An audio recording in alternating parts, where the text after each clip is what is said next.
Moving to Thailand is exciting, but it's probably going to come with some surprises that you're not going to expect. Today, I'm breaking down 7 culture shocks that Americans are likely to face when moving to Thailand.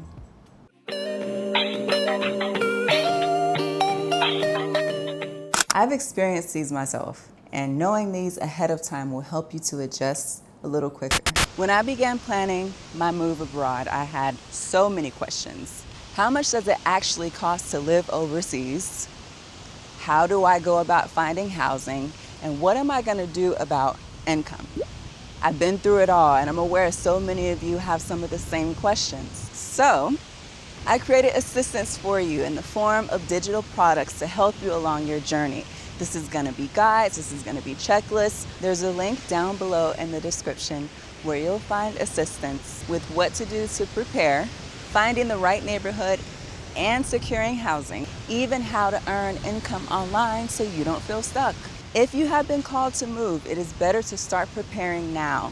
You'll save time, money, and so much stress the earlier you begin. Again, the link is below. Let these tools I've created for you assist you on your journey to freedom. Number 1, the why greeting.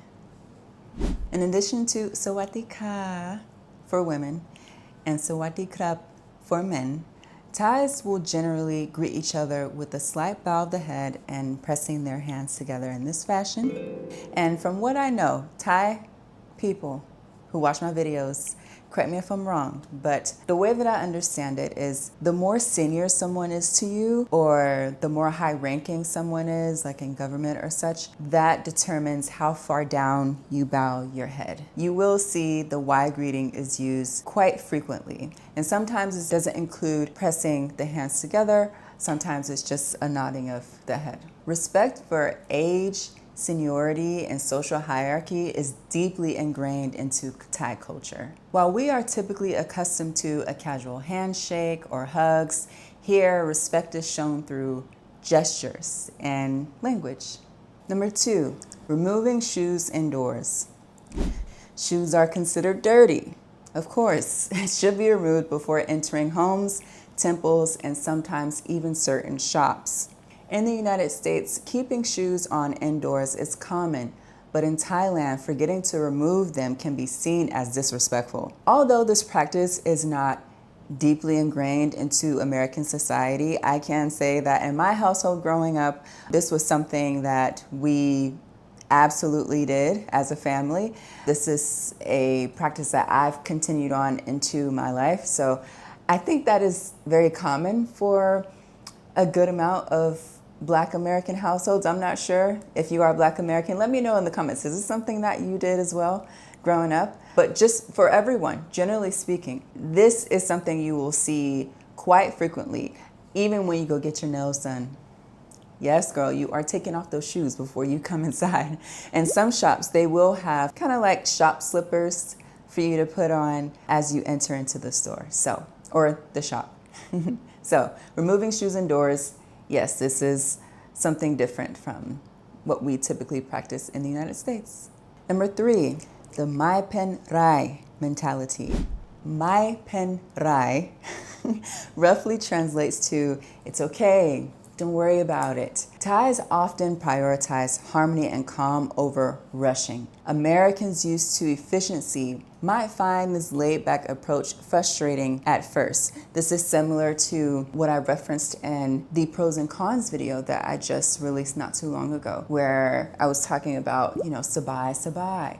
Mai Pen Rai is a different saying, but it falls within the same category. If you've looked at any of my monthly update videos, you will see that I have made an adjustment. Thailand helped me to adjust. In my previous life, I had very, very demanding and high stress positions. When you're in that environment, everything is go, go, go, do, now, on time. And you have to let that go before you come here. You have to let it go. Number 4, dining habits.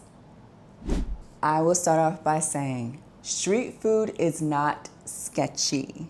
okay? It's affordable, it's tasty, and often it's safer than it looks. Thais will typically share their dishes family style, a huge family style portion, as opposed to larger individual portions, because here eating is communal. Speaking of portion size, it's very different. A small, a medium, a large, very, very different from what you would expect in the United States. I know before I left the States, just going to fast food places and ordering a small drink, and what they give you is like a huge, it's how is this a small? What's the large if this is a small?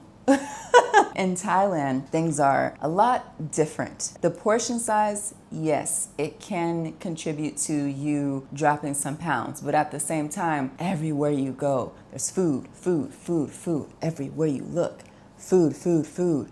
Look here, there's food. Buy the food. So yes, the portions are smaller, but there's so many things to try. There's so many amazing restaurants and places you could just snack. Portion sizes are smaller, yes, but because food is just in your face and everywhere and you're new and you want to try everything, you could gain some weight. That is what happened to me. I came to Bangkok and my eyes were so big with all the food everywhere, and I did put on a couple pounds. So be wary of this. Number 5, restroom norms.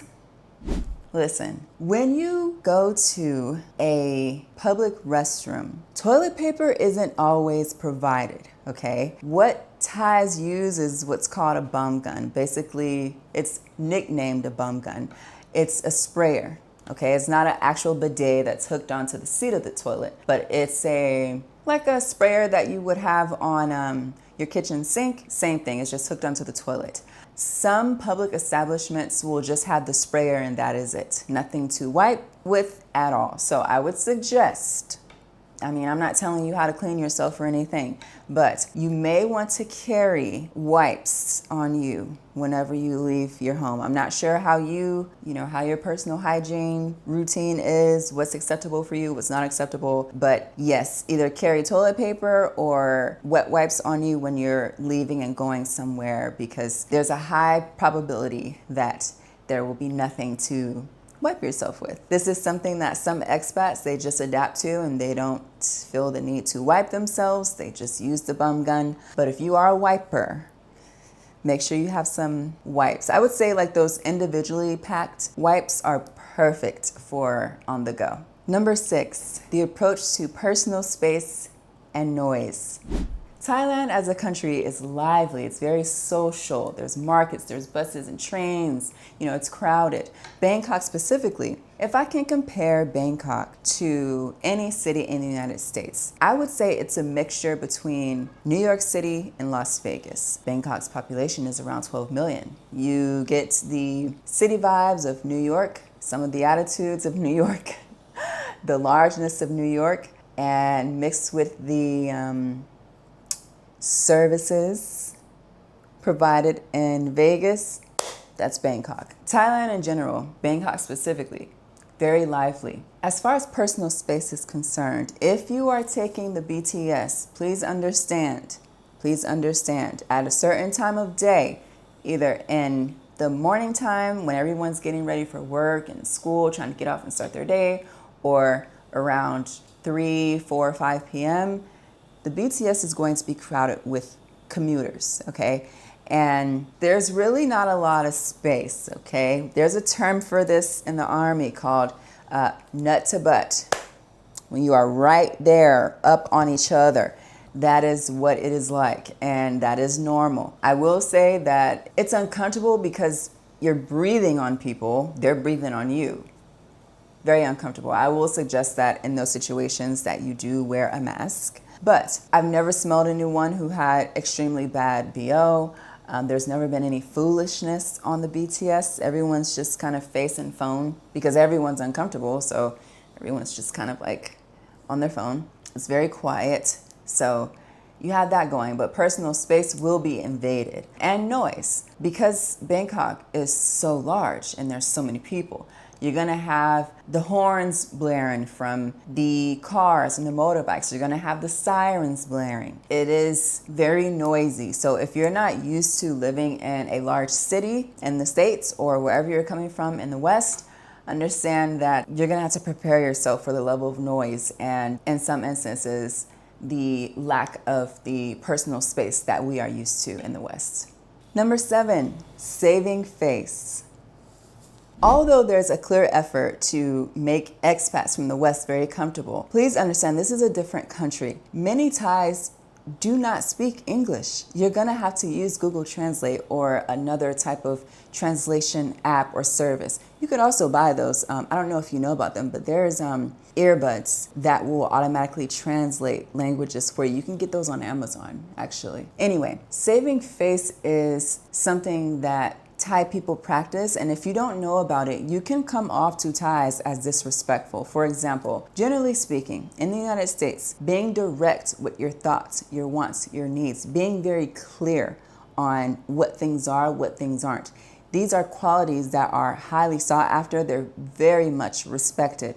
In Thailand, because saving face is a part of their culture, saying no directly, being upfront and saying things exactly how they are, it can come off as disrespectful to some Thais. So understand that it's a different culture.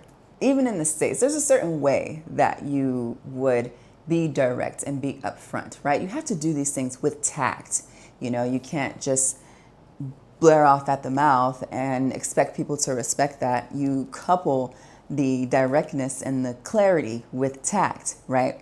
But even still, in Thailand, that can come off as disrespectful and or rude. So be mindful. These culture shocks can be surprising initially, but once you embrace them, you'll find that they're just part of what makes Thailand so unique.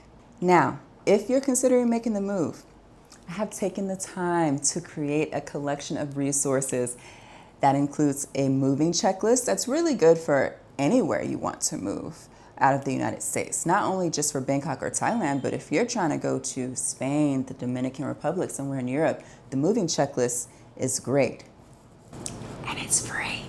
I've also created a guide that will help you along your journey to finding a rental in Bangkok specifically, what you're gonna need as far as what's required, the neighborhoods to look in, the price ranges, and a core essentials guide. All of these tools together ensure that you have a smoother landing in Thailand. Visit MissChloe'sWay.com to check it out. So that's gonna wrap it up for the culture shocks. If you've already been here or if you already live here, have you experienced any of these? Have any of these been a culture shock to you? What is some advice that you can give for people that are coming over? Put it down in the comments below. Also, if you're on your way over, did any of these surprise you? Let me know. Thank you for watching.